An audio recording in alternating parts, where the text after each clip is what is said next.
मस्जिदों में जो लाउड स्पीकर टेम्परेरी लगे उनकी आप लिस्टिंग करा लें, और जो प्रदूषण विभाग है वो उसमें तो उसकी आप अनुमति प्राप्त करके तो आप उसको आयोजन को कर लें। जैसे धार्मिक प्रवचन का प्रोग्राम है, तकरीर का प्रोग्राम है और कथा का प्रोग्राम है, XYZ जो भी लिस्टिंग करा लें।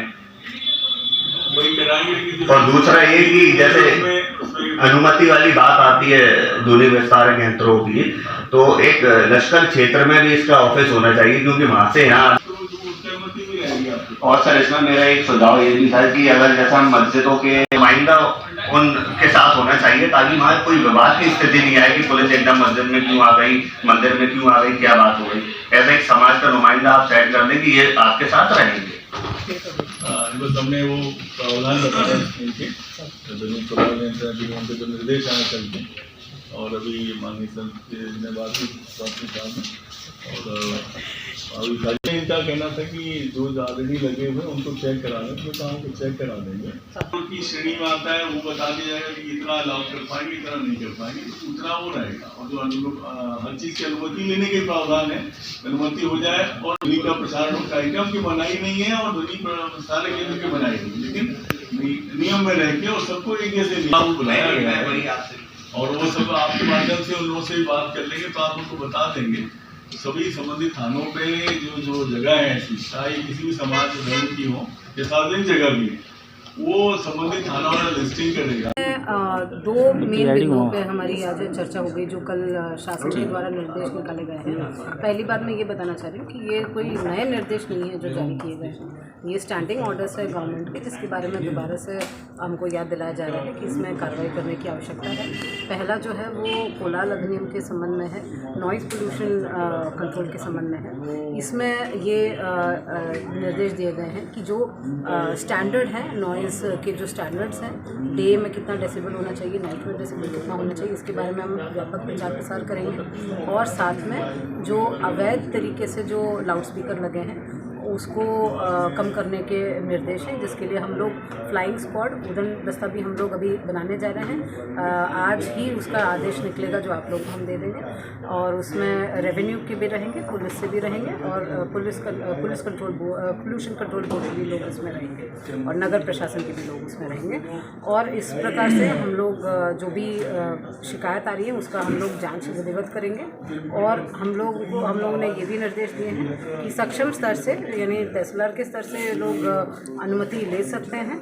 अनुमति सिर्फ इतनी की है कि 2 मीडियम लाउड स्पीकर जो with in the sound range, उसकी अनुमति दे दी जाएगी। और यदि इसका उल्लंघन किया जाएगा तो आयोजकों के विरुद्ध जो भी शासन के निर्देशानुसार जो अग्रिम कार्रवाई है वो की जाएगी। मैडम, कई मंदिरों की ज़मीन पर कब्जा है, शिकायतें भी लगातार जो है आती रही है, जन सुनवाई में भी बहुत सारे ऐसे मंदिर 1 दर्जन से ज़्यादा है, तो इनको लेकर भी कार्रवाई होगी इनकी ज़मीन को मुक्त कराने के लिए? कुछ इस प्रकार की शिकायतें हमारे सामने आई हैं, और ज़रूर इसके बारे में अभी जो शिकायतें आई हैं वो हमने संबंधित SDMs को भी इसके बारे में हमने पत्र भी जारी कर लिया है कि इसमें जांच की जाए, विधिवत उसमें जांच हो जाएगी, और उसमें जो गलती जो भी हमको पाया जाएगा उसके हिसाब से अग्रिम कार्रवाई की जाएगी। Thank you. देखने में आ रहा है कि बहुत ज़्यादा प्रदूषण हो जाता है कॉम्पिटिशन में, उसके चक्कर में लोगों के स्वास्थ्य पर फर्क पड़ रहा है, पढ़ाई लिखाई प्रभावित हो जाती है, काफ़ी लोग परेशान हो रहे हैं। तो इसमें नियम पहले से हैं, ध्वनि कोलाहल नियंत्रण अधिनियम है, उसका पालन करने के लिए भी निर्देश दिए गए।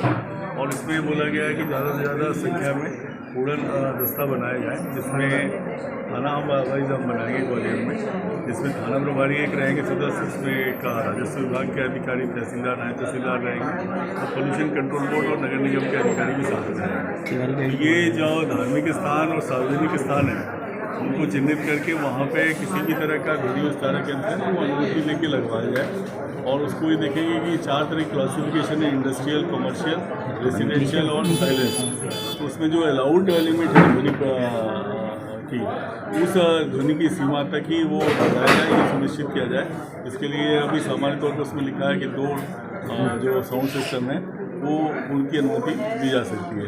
इसका परीक्षण कर लिया जाएगा और उसको लगातार उस पर कार्रवाई उड़न दस्ता करेगा। कोई शिकायत आती है तो उसमें ये प्रावधान है कि 3 दिन के अंदर उसकी पूरी जांच करके प्राधिकृत अधिकारी जो SDM रहेंगे और उसके ऊपर नोडल अधिकारी जिले के एडीएम रहेंगे, उस पर कार्रवाई करेंगे। तो ये एक ध्वनि के लिए है कि कोई इस तरह की न्यूसेंस ना हो, सभी के लिए है, ये सभी धर्म वालों के लिए भी है और सभी धार्मिक स्थलों के लिए और सार्वजनिक स्थलों के लिए है।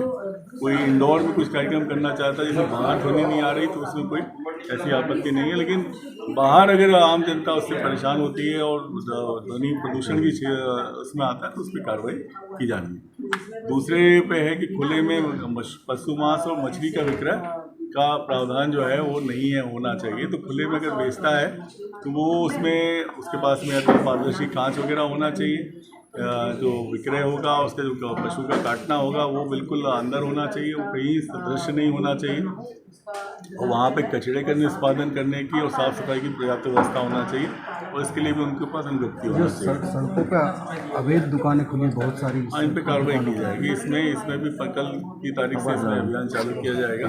जो दुकानें अधिकृत हैं उन्हीं पर ये चीज़ें हो पाएंगी और जहाँ पे दुकानें हैं अनुमति दी जाती है उनमें जो नियम है उनका पालन कराया जाएगा ताकि लोक स्वास्थ्य के लिए ज़्यादा अच्छा रहेगा।